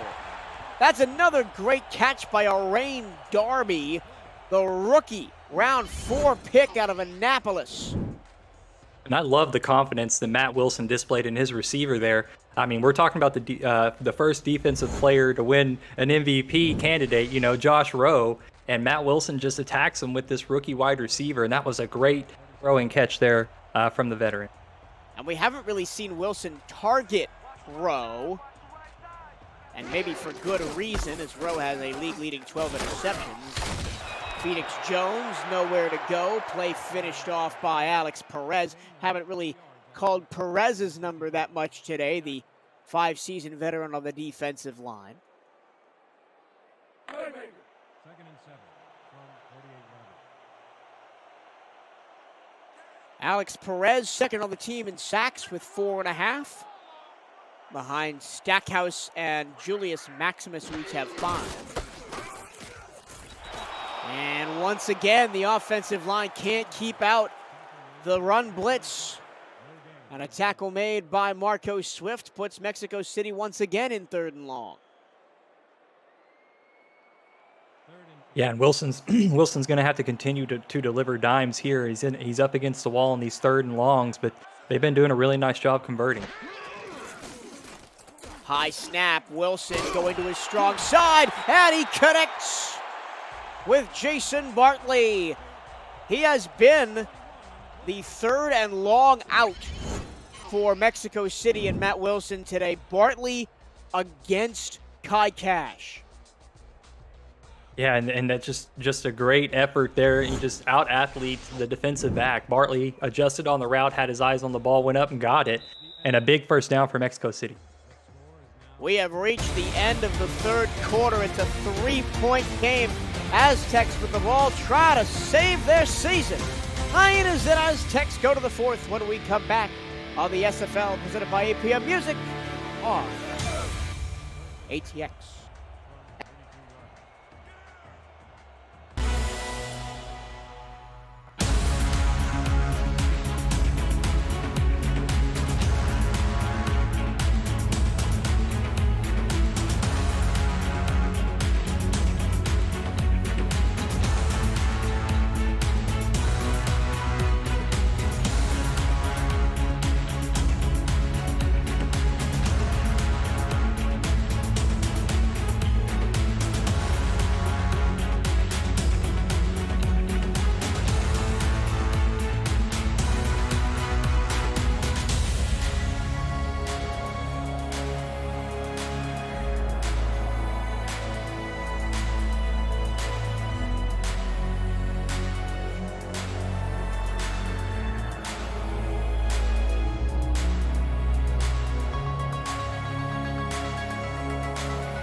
Put your 4s up. It's time to go to the final frame from Estadio Azteca. My name is Michael Girillo. Stephen Hacker alongside me in commentary. And Matt Wilson just drops it in again.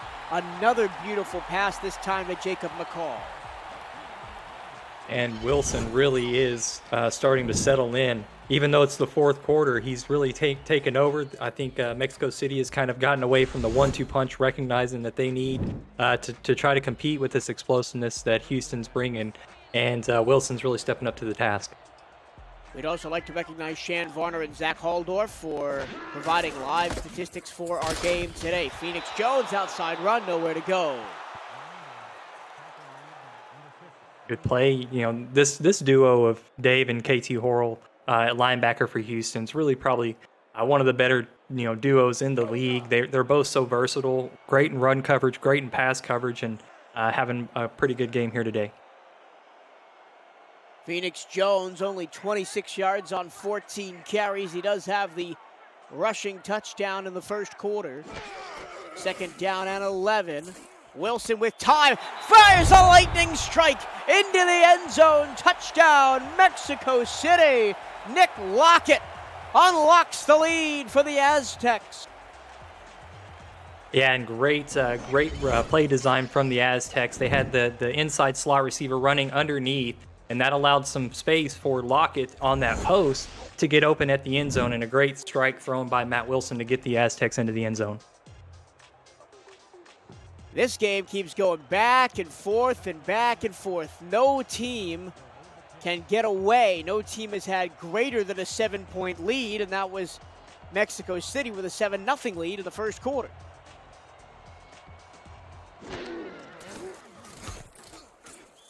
This game, Steven, is set to be on the lower end in scoring total-wise between these two teams. Normally, we see both up over 30 points, especially in the last couple of matchups.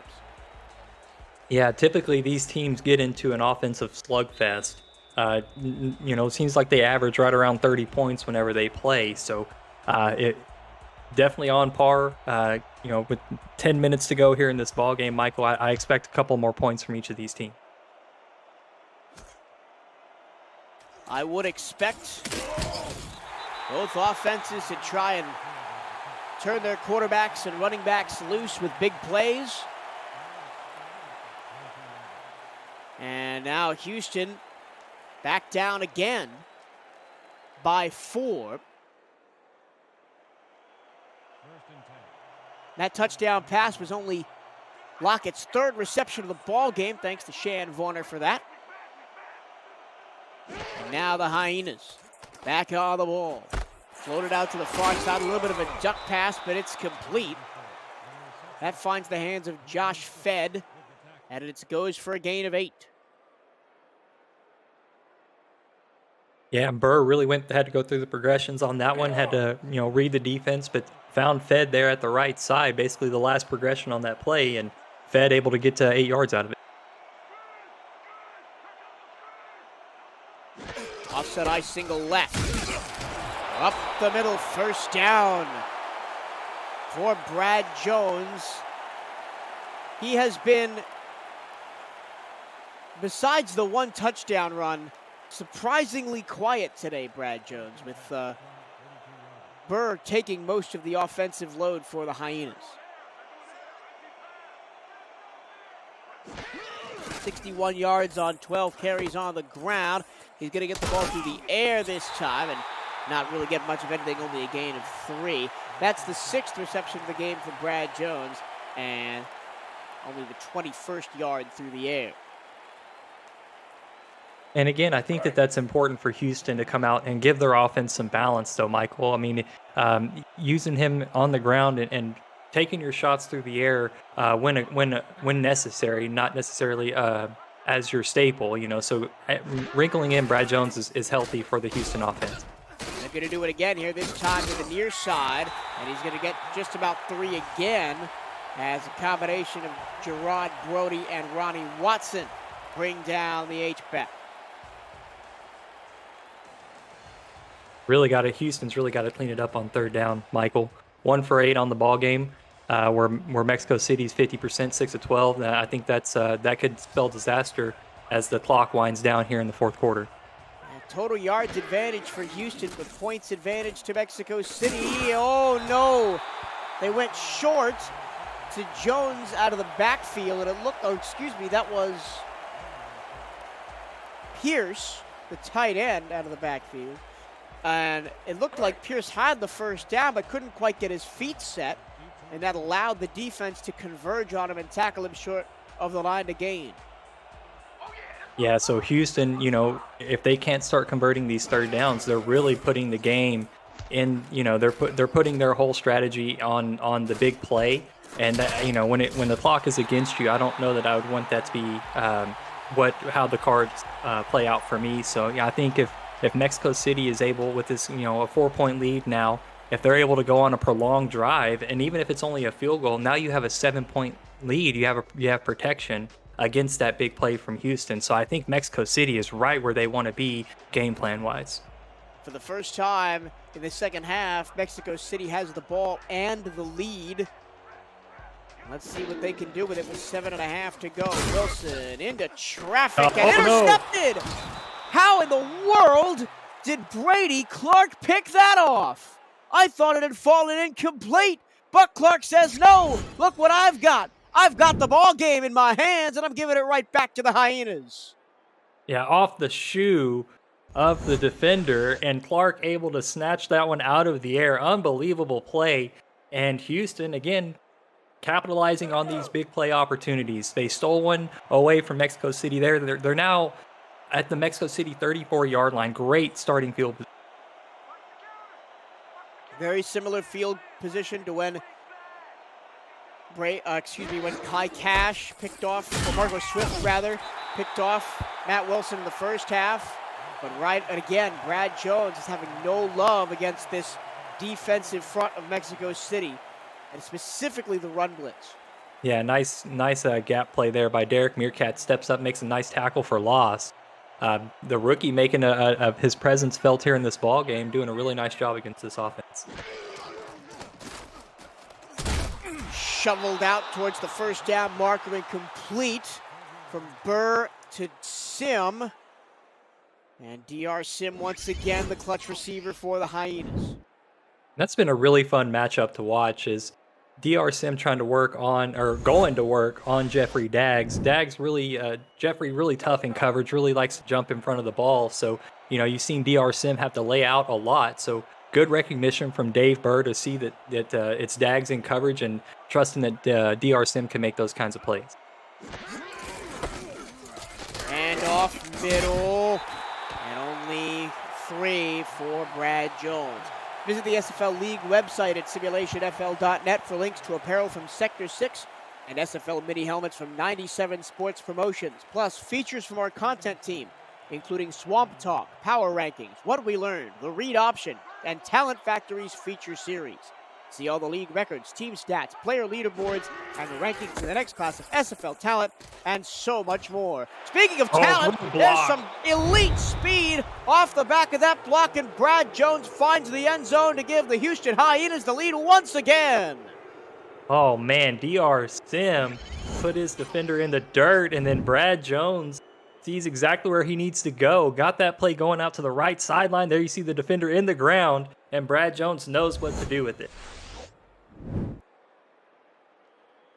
He doesn't just have the most receiving yards and receiving touchdowns in league history. DR Sim also, as a 14-season veteran, does the dirty work, gets out on the block, and makes it easy for his running back.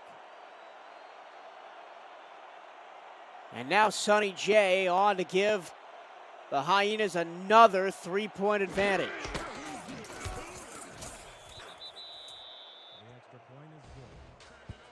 We will be right back after these messages. Can Mexico City continue to fight back after being down time and time again? Find out next. It's the Aztecs and the Hyenas. It's coming down to the wire on Next Level Sports.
Pressure cooker time in Mexico City.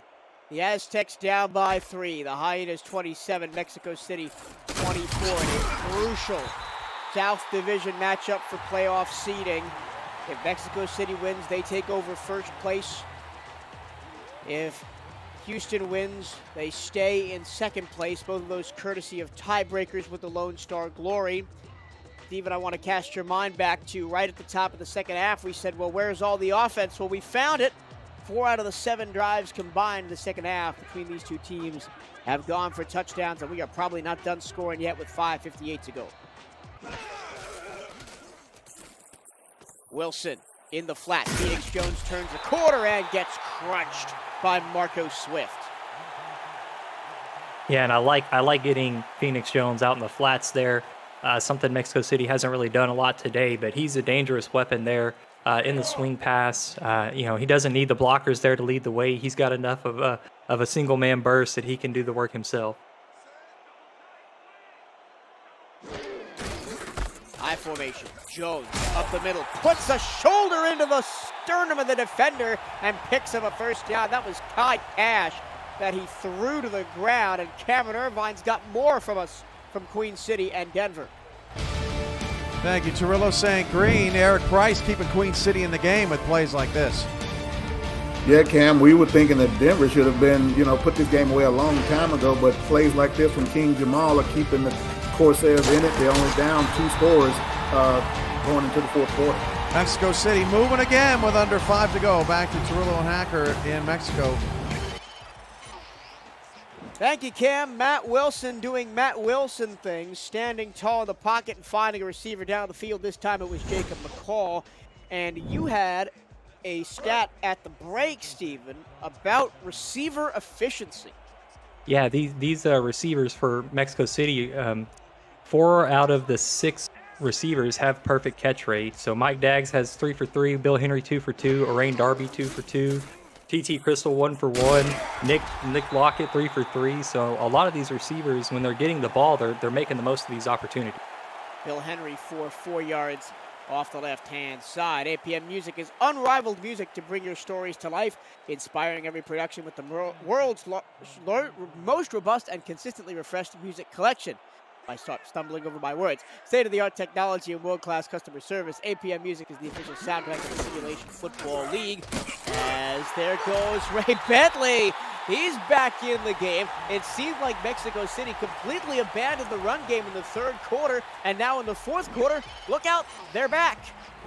Yeah, and I think whenever they kind of got back into the game, maybe had a little bit of the lead, they wanted to get back to their first half mentality of try to get into that time of possession game with Houston and try to really limit their big play ability and just eat as much of the clock as you can. So 3.5 minutes to go in the ball game, chew up as much of that clock, and then at worst tie the ball game, but you try to get to 7 points and then not give Houston any time to make a play. Wilson going long, and it's incomplete. To explore the APM Music library and to find the perfect tracks for your projects, visit apmmusic.com. Brady Clark and Marco Swift combined to break that one up. Yeah, and Brady Clark already making some plays for the defense and almost stole another one away. Matt Wilson, I think, really needs to be careful here with the game pretty much on the line. You can't be that aggressive and put your team at risk like that. I think they need to really be a little more conservative and strike when the time is right. I don't think that they're on first down at that field position. I don't think that was the right time. They're back in the running formation. They're going to give the ball up the middle. They're going to get 4 yards on second down to Phoenix Jones. And now third down and 6. This has been the wheelhouse of Matt Wilson all game. 50% on third down conversions for the game are Mexico City. Yeah, and this is one of the more manageable third downs, too, that Wilson has faced in this game. So we'll see if that has any impact on their play decision. Look for Orain Darby. Both of his catches have come on third down in long situations. He's going to go down the field, and it's going to be just underthrown and batted away volleyball style by Marco Swift. Fourth down, and we could be seeing another long Cole Varner field goal. Had one from just under 50 in the first half. And Marco Swift has made adjustments on that play throughout the course of this game, getting beat on that same play multiple times throughout the course of the game. This time, keeps his average depth deeper than normal and is able to make a nice play there on third down, saves, potentially saved the 7 points. But, it was good defense that he hadn't been playing so far on that particular route all game. Another long field goal from Cole Varner is good. He's hit 2 from about the exact same spot on the field in this game, and the ball game is knotted at 27 with 2:48 to go. And if you had to ask me, Michael, where I think this game is at, it's in the hands of Houston right now. 2.5, 2.75 minutes, and 3 timeouts, and this explosive offense. I think Houston has to be feeling like the game is theirs. If Mexico City is somehow able to get the ball back, I don't know that they have enough in their offense in this game to capitalize with a short clock. So I think, Houston has to be feeling like the time is now. They're going to go for broke here and try to win this ball game with only 2 minutes, 45 seconds. Well, let's take a look at Houston's time of possessions, starting with their most recent drive and working backwards. 1:28, 2 minutes 24, 2 minutes 10, 42 seconds, but that was the end of the half. 2 minutes 56. So they are definitely capable of ending this game right now with a long, sustained drive to get down to the field goal range. And they're going to start with a short pass over the middle to DR Sim for 4 yards. And they're going to go up-tempo here. Not what I expected.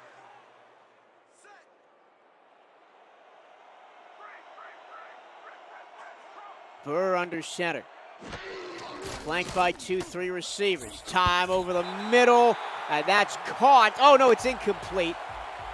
Excuse me, Kyle Finnemore could not hold on through the shoulder charge of Ben Charms. And that was perfectly timed. I mean, Finnemore had the separation, and Charms just got there at the right time. Came down, was deep enough, had the receiver in front of him, but, Wilson's got to get that there a little bit quicker. I'm sorry, Burr's got to get there a little bit quicker because the receiver had the separation. 3rd and 5. This is a huge play on both sides.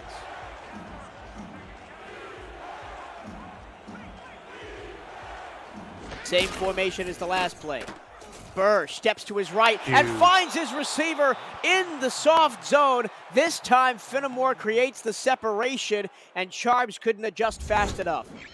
And that's exactly what they needed. They saw that there was something there. Burr had to move around in the pocket, a little bit of a quacker, but delivers to where it needs to be. And Houston moves the ball. Michael, they've been struggling on third downs. That was probably the biggest play of this game for Houston. 2-minute warning. Can Houston snipe Mexico City's playoff chances on the road, or do the Aztecs have something late? Find out next. This is the Simulation Football League presented by APM Music on NXT. Don't touch that dial.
Tie ball game down the stretch with playoff positioning on the line.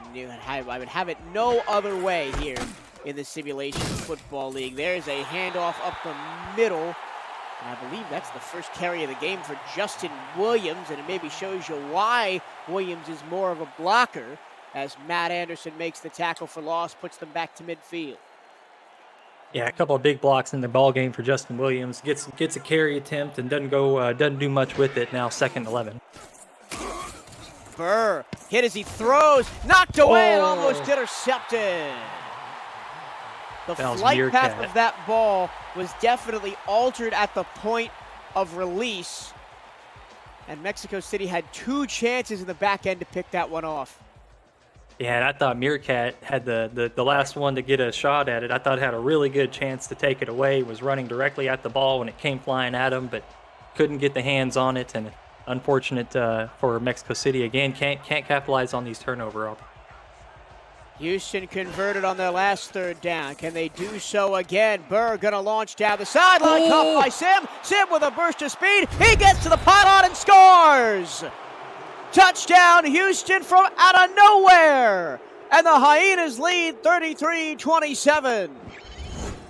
And DR Sim showing that the rivalry is there, giving the fans of Mexico City a little something extra at the end of that play, but a dynamic receiver in the league, a Hall of Famer. This guy just took the game over.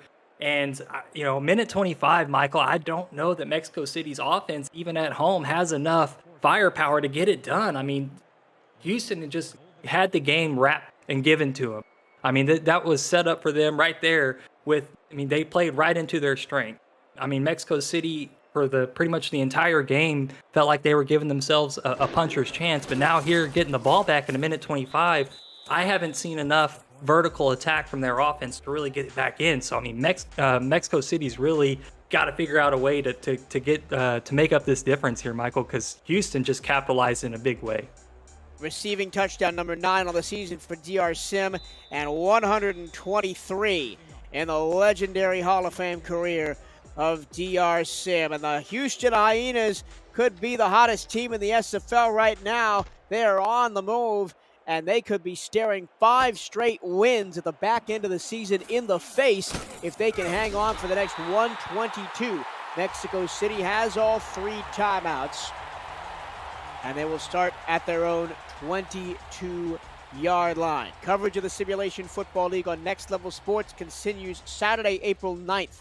The DC Dragons have their eye on their first trip to the playoffs in 7 years and welcome the Fury of Las Vegas to the nation's capital.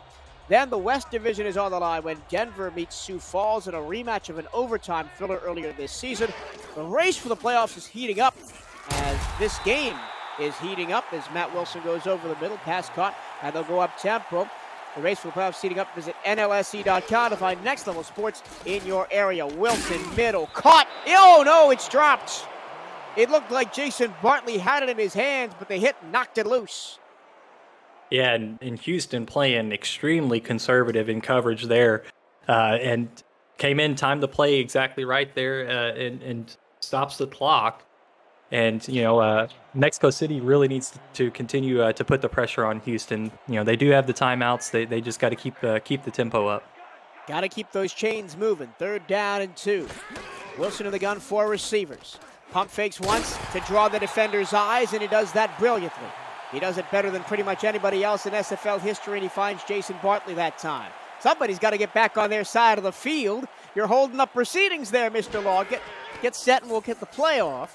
Wilson, middle. Wow. How does Wilson find these gaps between the defense? And Mexico City calls timeout, and they're in Houston territory. I think Wilson heard me. It's questioning their firepower because he came out in 4 plays, and they're on the other side of the 50. I mean, Mexico City, where has this been all game long? I feel like they've been kind of missing some of this fast, tempo. They've been slowing it down, and I feel like if they could have fought this way the entire game, maybe we'd be looking at a different scenario.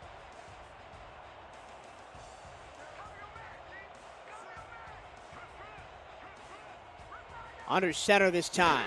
46 seconds to go. A 5-step drop, a laser over the middle, and it's batted away with authority by David Horrell. Coming up on the 8 p.m. Music post-game update, if time allows, we'll send you to New York for bonus coverage of the Night Wings and the Corsairs. Then it's Cameron Irvine and Mike St. Green to break down the first slate of games and preview what's next on NXT's coverage of the SFL. It's all coming up on the post-game update in about 43 in-game seconds. Second down and 10. Same formation that got Mexico City their last first down. Might get them their next first down, and it does. And it's Jason Bartley, the key receiver on this drive. He makes another grab. And Houston's going to continue to use this press coverage. Middle, spinning catch that time for Lockett, but it's over the middle of the field, and it's not a first down. So Mexico City calls their second timeout with 26 seconds left. Aztecs got to get in the end zone. A field goal does them no good, but they're inside the red zone. And now you got to go to the sidelines, surely. And, you know, I'm just thinking about the play that Mike Dagg scored on in the first half. And, you know, a little out route and then turned up the sideline and just used the stiff arm to get in the end zone. I wonder if they go to it here. Mike Dagg's number 83 at the bottom of your screen. He is out there. Wilson going to look to the other side. He goes to the other tight end, Bill Henry. Gets down inside the 10. I think everybody was covering Daggs, and Henry snuck out there. Up tempo, 13 seconds. Wilson, they're going to run a play. 10 seconds. Wilson underneath. Caught at the 2. Timeout with 9 seconds left. Second and goal from inside the 2-yard line. Oh, Steven, what do you do here with no timeouts? Do you risk running it? I would not. I would keep Ray Bentley on the sideline. If you want to have Phoenix Jones out there, that's fine. But I think you need to be looking for, you know, Mike Daggs or Jason Bartley. This will be it. The game will likely end on this play. Either Mexico City breaks the play and ties the game, or Houston will hang on for a landmark win and keep their 5-game winning streak alive. Wilson to the far side, wide open, tight end, Bill Henry. A huge play. Trouble for tight ends for Mexico City, and an extra point would tie the game. I mean, all alone over there, Michael. I mean, Houston looked like they committed to a run up the middle, and Henry just sneaks out there in the flats to the left. Nobody around, one-handed catch just for some flair. Man, that was a big play for Mexico City. He ran the Daggs route. How many times have we seen number 83 do that exact same thing and score a touchdown? This time, it's Bill Henry, the second season player with a huge touchdown, and that could potentially keep Mexico City's playoff hopes alive.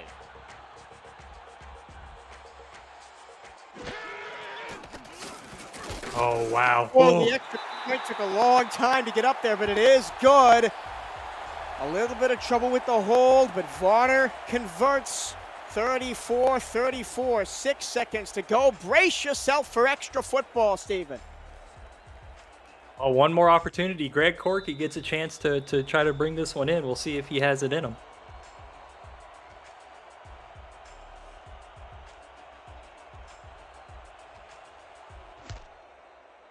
A powerful blow from the right foot of Cole Varner sets Greg Corky up at the 5. Spinning past the 20 down to the 23. 3 seconds left for Houston.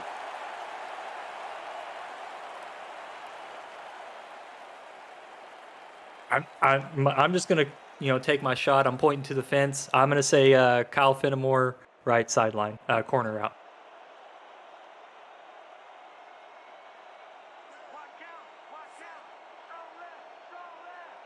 This will be the final play of the ball game. Burr.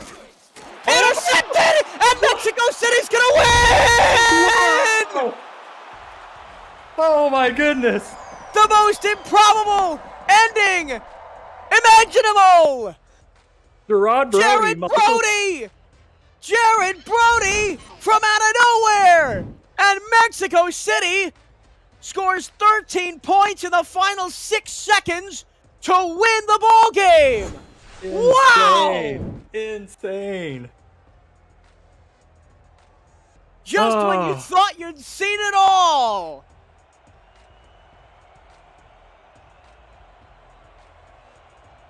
Oh, I'm speechless.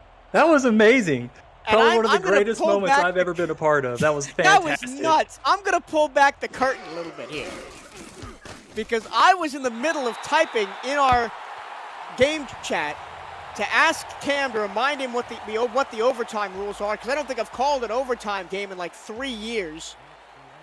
It doesn't matter, because Mexico City wins it 41-34, and we will have an event and an ending to talk about for years to come. Mexico City with a ridiculous walk-off at the end.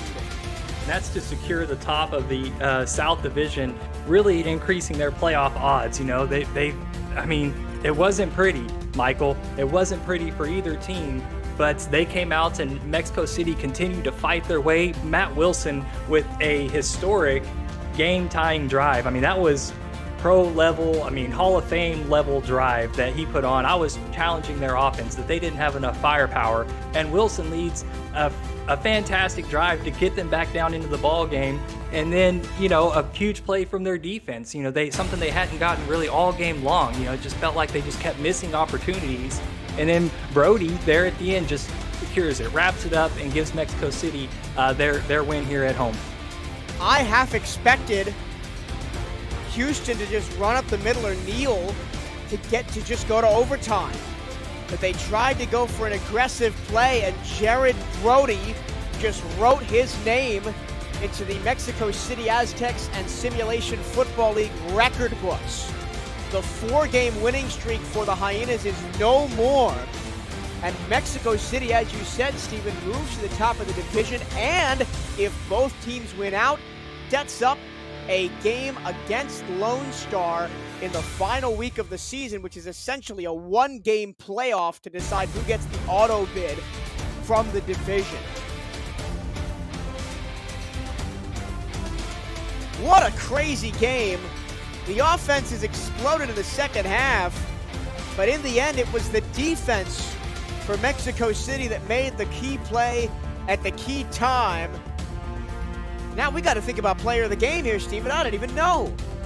Yeah, it would be so difficult. I mean, it's hard not to look at, you know, Matt Wilson as being a candidate. I mean, it's hard not to say that guy right there, Brody, with the one play, but probably the most significant play in the ball game because it led to the win. But, you know, looking at Wilson's stat line, 330, 3 touchdowns. I mean, that's pretty remarkable for a performance in a game like today, especially with the game winning, the game tying drive there in the fourth quarter. It goes to Matt Wilson, but, you know, praise heaped on Jared Brody. In the parlance of the hometown country, it was a 98th minute winner from Jared Brody as Mexico City keeps their division hopes alive. They move to 6-4. Houston falls to 5-5. Coming up next, it's bonus coverage of the Denver Nightwings and the Queen City Corsairs. We join Andy Hamilton and Aaron Alexander, but thank you so much to Stephen Hacker for calling the game with me, Chan Varner and Zach Hollidor for providing stats, Cameron Irvine and Mike St. Green in the booth. My name is Michael Turillo. Here's Andy Hamilton and Aaron Alexander.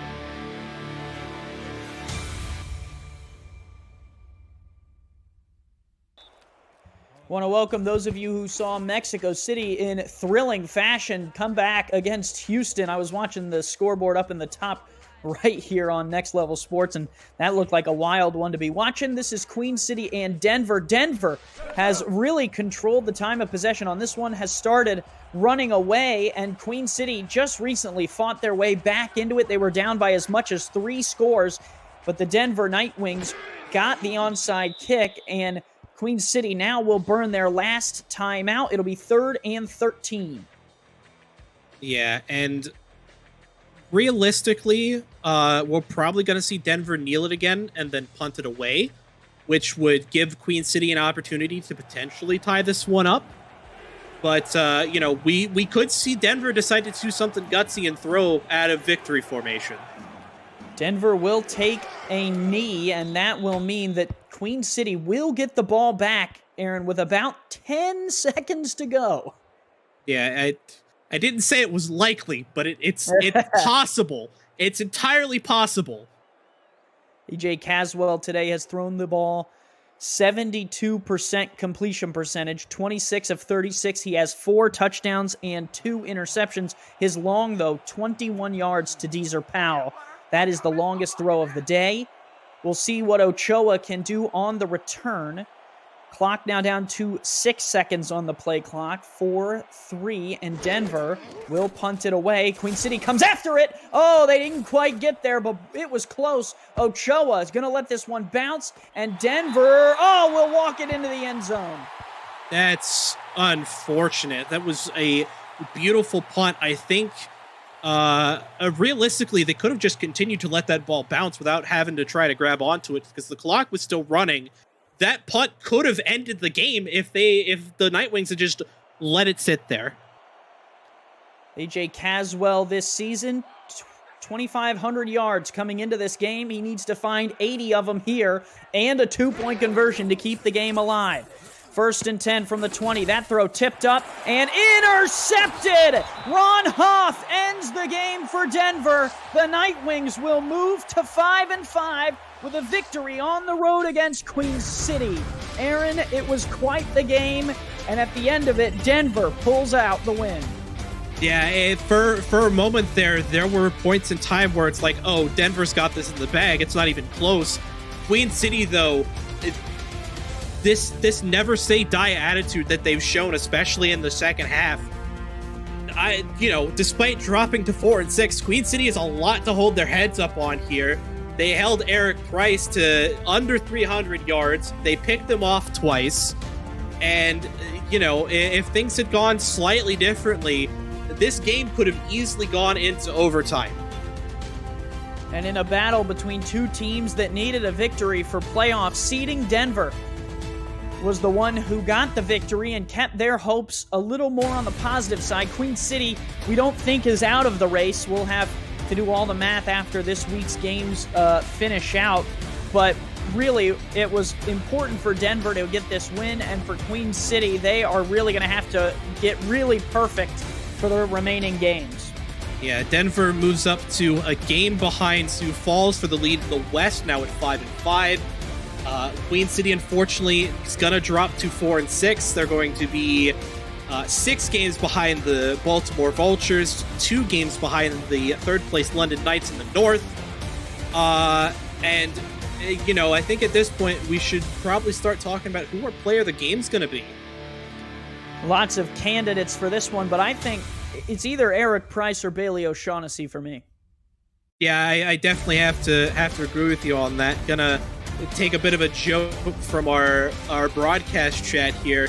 Definitely got to give it to Bailey O'Shaughnessy, especially with that gorgeous run at the end of the second quarter. That ultimately is what ended up giving Denver more than a 1-point win. Well, here in Buffalo, New York, your player of the game in this one was Bailey O'Shaughnessy. 17 attempts, 100 yards, 74 added through the air, 2 touchdowns on the ground. Well, for Aaron Alexander, I'm Andy Hamilton. We're going to send it to commercial break. SFL postgame update will follow this short break on Next Level Sports. Thank you all for tuning in to the SFL presented by APM Music.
Now that's football. Welcome to the post-game update here at the Simulation Football League. What an opening block as Mexico City scores 14 points in the last 6 seconds and takes the top of the South Division for now. Now tied with Lone Star with 2 weeks to go. 41-34. What a game, Mike. And then Denver almost made a game of, or Queen City rather, almost made a game of it, and Denver wins by 8 points. Cam, I really needed that 4-minute break, whatever that break was, to even get my thoughts together on this Houston and Mexico City game. The play that won the game by Gerard Brody, I mean, it really looked like a harmless play, really a safe play from Houston. It just looked like a simple out route that they were saying basically if we can hit this play and turn it up and turn it into something great. But a great play by Brody. I mean, he jumped the route and pick six, and then Mexico City comes back with an incredible victory. I thought you had fainted, Mike. I've never heard you not saying anything in a moment like that. I had to make sure you were okay. I mean, it was incredible, Cam. I really felt for Houston in that game. It was incredible. Had to be incredible gut punch to this team. They're probably getting their minds, set for overtime, and then that happens. But just the game itself, I mean, it was an incredible game, back and forth the entire game. Dave Burr overcame injury in the first quarter, in the first half, came back after a series or two, and it was just a great game. And I was, like I mentioned earlier, I was happy to see Burr come back because we probably wouldn't have had the game that we end up having if he didn't get back into that ball game. Just kind of a pointless throw there for Dave Burr at the end. If you're not going to take the shot, you're already going to overtime. Why even put the ball in harm's way? But Gerard Brody, that was a sensational jump of the route. He was way off the ball. I understand why Burr decided to throw it and to give Sim a chance, to do something magical on the sideline. And Brody just, Mexico exploded after that play. The fans just went ballistic as the Aztecs improved to 6-4. That was an unbelievable ball game. Queen City was down the whole way to Denver. Denver's now 5-5, and it sets up a big game against 6-4 Sioux Falls, which is basically for the West Division next week right here on Next Level Sports. And these two teams played an incredible game earlier in the season. I believe it went to overtime, if I'm not mistaken. So we're going to look for more of the same next week with those two teams. Both of these teams, they like to run it up and get the game into the 30s and even 40s if need be. So it's going to be fireworks next week. But let's talk about this game today. Incredible game from Denver, especially the usual suspects that we're used to seeing make plays for this team. Logan Keel, touchdown with 124 yards. Bailey O'Shaughnessy, 100 yards with a couple of touchdowns on the ground. And Eric Price, man, he's just really coming into his own in his second season with over 300 yards passing today. James Matthew Jr. with that sensational one-handed backwards touchdown. That was his second of the day, but it wasn't enough for Queen City. They fall to 4-6 and are in big trouble. They have London and I believe Baltimore to close out the season. So that's rough for the Corsairs. Here's what's coming up next.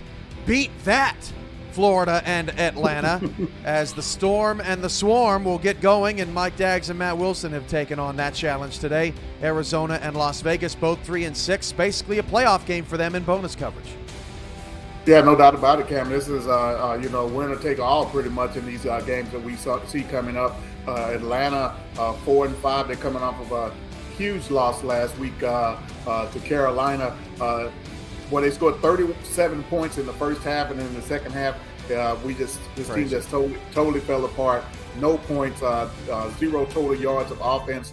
And they're just kind of enigma right now. We don't know what the Swarm are at this point. But Florida, on the other hand, they pretty much played the best game that they've played all season last week against Tulsa. We saw running back Charlie Boletsky have a huge game. We saw quarterback Ron Cochran, have one of his better games of the season. And the defense played excellently against the Desperados last week. So we got two teams kind of going in opposite directions. Florida look like they're finding themselves. Atlanta look like they're still searching for that winning formula. So we'll see how this is going to play out here in a few minutes. We'll have updates for you from Vegas all day. Arizona and Vegas, that big game. Now, they're both 3-6. Technically, they're in it in the West Division, but they would need a lot of things to go wrong for Sioux Falls and Denver, for that matter, down the stretch. Atlanta and Florida coming up next. Mike Daggs and Matt Wilson on the call of that one. And we'll see you then. This has been the SFL postgame update. We're back at halftime.